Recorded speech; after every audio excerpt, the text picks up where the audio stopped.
What's up, guys? So back with another video today. I know we're a little late to the game, but we got the Blackberry Priv on deck today.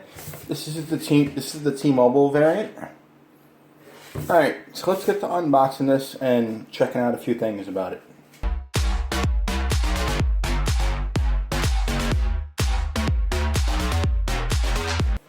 First off, we're brought off with their packaging. It's very nice, all black. Kind of got like a carbon fiber look to it. Blackberry, Slim Port, Qualcomm, and then you brought with the, which I found surprising, Qualcomm Quick Charge 2.0. Now that I was surprised. Okay, let's open it up. You're gonna notice that the device is not new and it seems to be used, which it is. I got it from somebody that actually got it free. And I've been wanting one of these for a while. So that's the actual device. Volume rockers are on the side. Power button is here. Front facing speaker, which is very cool. And there's a piece of tempered glass on here, but we'll get into that in another video. Back, it's got the camera hump and the flash. It's got a dual flash. Alright, now you're going to see, of course, it's got a physical keyboard. I'm running Nova Launcher. I mean, you can run whatever you want. We'll get into that in a second. Okay, so let's talk about specs. You're gonna get a 5.4 1440 by 2560 AMOLED screen. It's got the dual curved edges, as you can see. It's got a Snapdragon 808, 3 gigabytes of RAM, 32 gigs of internal storage with an expandable micro SD. Yeah, I said that, micro SD. Which is up there, as you can see. It's got an 18 megapixel rear facing camera with a focal point of 2.2. It's got amazing autofocus on this camera. You got a 2 megapixel front facing. I thought they could have made the front facing a little bit more powerful. I mean, it's probably going to be the last BlackBerry for a while.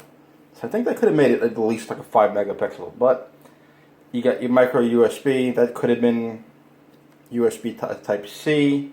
It does support Quick Charge 2.0, which I was shocked on. And it does support wireless charging, which is another cool thing.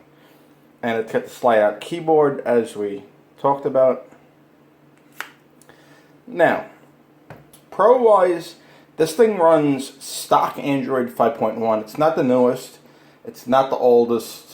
But, you know, it gets the job done. It's fast, it's quick, it's responsive, it's fluid. I mean, I can go through screens. As you can see, it just pops. It's very fluid. So the pros are, and, you know, it's got that carbon fiber look. When you bring this baby out of your pocket, everybody's going to know exactly what this is. The camera on it is absolutely wonderful. People say different things about it. You're going to read horrible reviews. You're going to read good ones, but yeah, this is just a great camera on this device. The speaker is absolutely wonderful. The overall design, I think, is pretty sleek and pretty cool, if you ask me. So we talked about hardware, we talked about software. My overall, I've been using it for about a week and a half. My overall go on this device, if you were a BlackBerry person or are a BlackBerry person, I'm going to give it a seal of approval, and I think you're going to like it. My only real pitfall on it is the way they did this keyboard. As you can see, you know, it's pretty compact. Typing on it is relatively simple. It's when you get to like the number 2 buttons or the slashes, you're going to have to be hitting this little button here and, you know, clicking around. And it's much harder than if you were used to like a curve or something like that, or a BlackBerry Bold, let's say. It's much more difficult. So to me, that's its only pitfall.